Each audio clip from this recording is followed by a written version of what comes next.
দাঁড়ান, কথাগুলো শুনে যাবেন। হাই ব্লাড প্রেশার রোগীর জন্য শক্তিশালী দোয়া। হাই ব্লাড প্রেশার আজ অনেকেরই নীরব রোগ।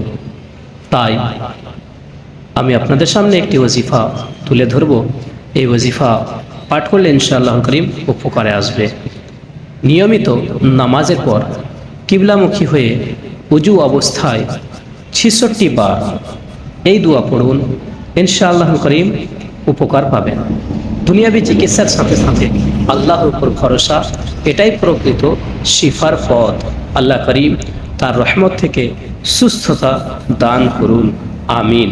প্রিয় ইসলাম ভাইরা, আসুন ওজিফাটি আমি বলে দিই। আউযু বিল্লাহি মিনাশ শাইতানির রাজীম।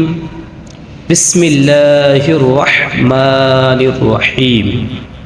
শুরু ও শেষে একবার করে দুরূদ শরীফ পাঠ করে নেবেন।